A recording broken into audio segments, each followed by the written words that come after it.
This undoubtedly needed to be a segment to go up on this second channel because not only does it not have to do with Batman, doesn't have to do with Spider-Man, doesn't have to do with collectibles, action figures, anything pop culture or nerdy related that I generally like to talk about, but it is undoubtedly a very second channel related issue. One that really just peeved me off and kind of took the wind out of my sails a little bit when this announcement was made by YouTube that they're going to be more or less doubling at least the much more numeric requirements needed to become a YouTube partner in the fullest sense of the term. Because from what we can gather right now, they kind of splintered off certain avenues of being able to generate monetization on YouTube, and they've done it now for a couple of years where the easiest way to gain monetization on YouTube is through fan funding, as they call it, whether it be like super chats and things like that. But if you want the one that I think arguably everybody wants, which is ad revenue, which means that you get guaranteed income when somebody boots up a video. We're not talking about a large income. We're talking about literally fractions of a penny. But I'm just saying that it's guaranteed. You know, if you got an ad in front of your video, you are getting money. It's the smallest microscopic fraction of a cent per view, depending on, like I said, the version of the ad, depending on what the subject of the ad, and then of course how much of the cost of the ad, cost per million, is going to be, CPM. So all those things are to say that that's the one that I think is probably the most appealing for anybody that wants to get monetized on YouTube. And originally, your requirements to achieve that were to get 1,000 subscribers and one of the following: either 10 million YouTube short views. Yes, we're talking millions because we are talking about YouTube shorts. Or 4,000 hours of watch time. That's how it was for years now. Practically half of the tenure that the YouTube Partner Program was probably in effect since, I think, 2007. I want to say about a third or so of that. That's how long those were really the requirements. Now YouTube has announced the doubling of those latter two requirements. You still only need 1,000 subscribers. Cool. But for watch time, hours of watch time for long form content, you now need 8,000. And on the YouTube short side, you need 20 million, not 10. And these two requirements are going to kick into effect February 1st, 2027. So we're still a little ways off. But this is honestly the worst solution to a almost half-generated problem by YouTube themselves. I say half because there's an element to it that is completely outside of YouTube's control that is much bigger than YouTube. Because I think that problem we can all kind of address as the giant elephant in the room, that it's almost like playing hot potato. They want to hold it, but they don't want to like hold on to it for too long because it's going to burn them so quickly, so they have to toss it. And that is AI. It's AI. Penguin Zero has already touched upon this, and I'm kind of throwing in my 2 cents because this channel that this segment is going on, which is my second channel called Dark Spider Bites. My main channel is just called Dark Spider David, where most of my reviews and my mainline content goes, as far as the reviews, the retrospectives, the video essays, the opinion pieces that are a bit more formulated in terms of script writing, in terms of editing, in terms of the production value being a little bit higher up, where I film with a mirrorless camera. I have a much better mic than this one. When I kind of just make things off the cuff, whether it be filming in my car or just using my webcam and then this much lesser quality mic, it's because it's either a segment from a stream or something that I just want to switch on and talk about like I'm doing right now. But make no mistake, eventually I wanted to get to a point where I can monetize this second channel, because it's not. The only channel that I have monetized is the main one. Eventually I wanted to monetize this channel, and quite literally in the past 2 to 3 weeks or so, I thought to myself, all right, let's take these segments from my live stream, and instead of putting them on the main channel and cluttering up the feed and making it look a little unfocused, let's take those segments and now put it on this second channel so that the channel feels a bit more bite-sized. It feels much more clip focused, and it feels much more like these segments that you can pop on and not have to worry about paying attention to the visuals. If you want to like maybe edit on the side or do some other kind of work, you could just turn them on, put up the volume, and then go do whatever it is that you have to do. That was kind of the appeal of where I saw this channel going. But again, make no mistake, it would have been nice to get it monetized later down the road.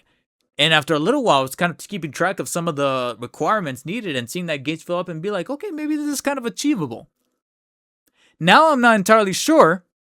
And again, it kind of takes the wind out of the sails of making that a viable option of actually monetizing a second channel after the announcement by YouTube that now the requirements for at least a much, bigger number, not the subscribers, but the bigger number is doubling. And just like Charlie, aka Moist Critical, a couple of others have noted, this is undoubtedly a response to AI.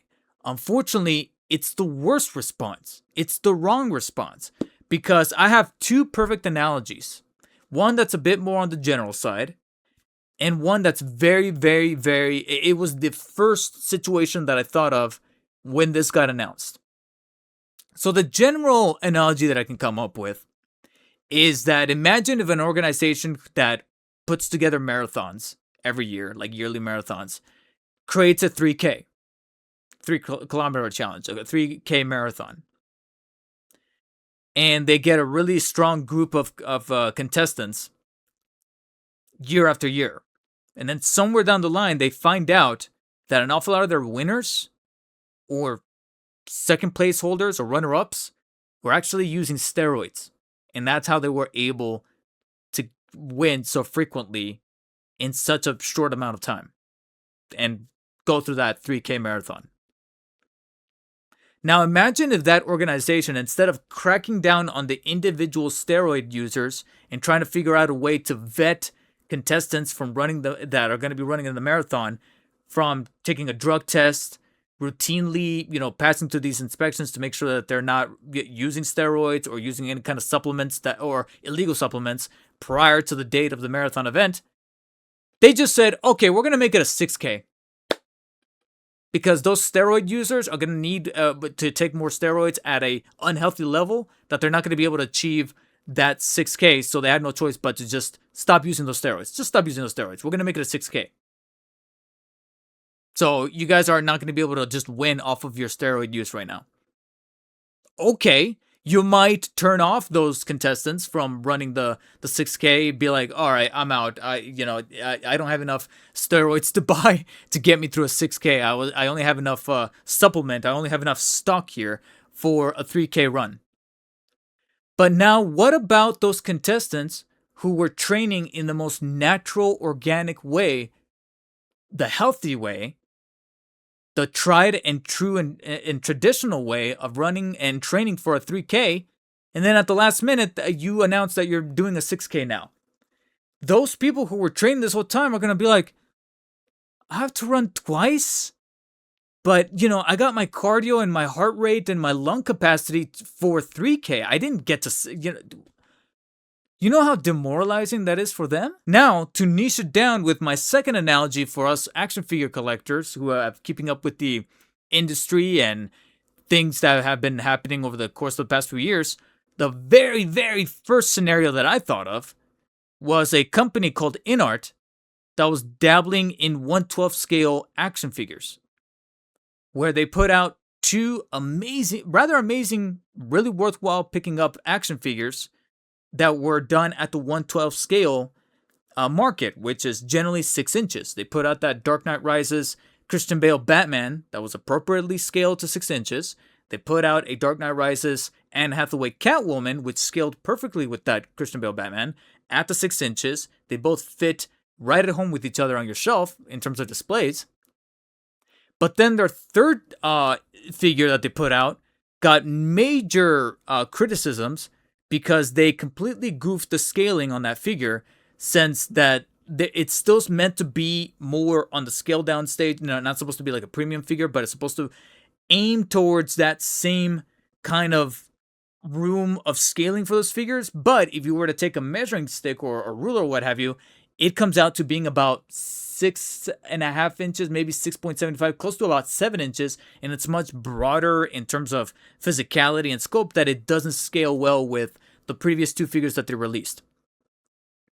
So InArt, instead of tackling the criticism of that figure to then influence the scaling of their future figures so that they can get all of the designers on one page and be like, hey, we have to stick with 1/12 because we're called InArt 1/12, or at least this division of this department is called InArt 1/12. We need to focus on making sure that everything scales together with one another so that they feel much more cohesive. They did not do that. Instead, they rebranded their name to drop the 1/12 and just go by InArt Action, giving themselves the leeway to now kind of ebb and flow in ranges of scales for their future figures. Some of which have even gone to being about this big, and I'm talking about the Devastator figure for Dark Knight's Metal. So again, it is on paper, textbook definition, a solution.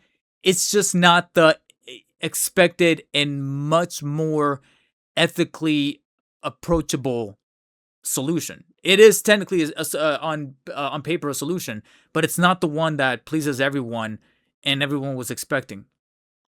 You instead of tackling that criticism and actually doing the work from the inside to see, that you guys are willing to put the elbow grease to please your customers, you instead drop the 1/12 from your name. That way it's like, well, now we can do whatever scale we want because we don't have 1/12 in our name anymore. I'm like, you know how sketchy that looks in terms of optics? Same thing about that marathon analogy that I came up with, and it's the same thing happening here with YouTube.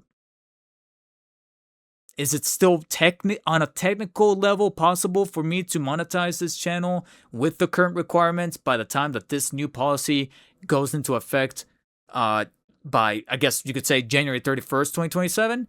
Yeah, but now it feels like I'm going up against a clock to the point where, like, I'm at the mindset that if it happens, it happens. If not, this is undoubtedly, like I said, gonna upset and discourage more people than it's going to fix anything that has to do with AI, if it even fixes it, considering that AI is always improving. What do we always say about AI? This is the worst it's going to be. This is the worst it's going to be. Because I know that they're trying to crack down on AI because it's so easy for watch hours to get accumulated because of how little work they have to put in to generate animations, to generate audio, to generate music using AI, because all you have to do is just do a couple of seconds of text input into the prompt and poof, you get something in return in a matter of seconds, as long as you pay the money for some of these AI clients that charge you like $300-400 a month, but it puts out like this meticulous thing, and they're trying to crack down on that. But again, you're now leaving an awful lot of others who were doing the thing naturally, healthily, and organically behind. And at the end, you're going to dilute that, and you're still going to be dealing with AI people because that AI is just going to get even better. What does this fix, YouTube? What does this fix? Just thought I would throw in my 2 cents. If it could at least, be found in the algorithm as far as the pushback that this is getting, because thankfully, I'm right there with Charlie. I'm right there with an awful lot of other critics of this policy, because it doesn't make any sense. And I know for a fact that they could tackle a much better solution. They have the tools, they have the bandwidth, and they have the people. You can hire a division of people to actually go in and vet these channels that are utilizing AI so you can crack down on them instead of just arbitrarily moving the finish line. You're literally taking that checkerboard finish line and just moving it, just moving it, just moving it, instead of actually going to the contestants and fixing the problem from the fucking root. That's the only F-bomb that I'm allowing in this video. What do you guys think about this new policy change? Because right now, it is not floating my boat.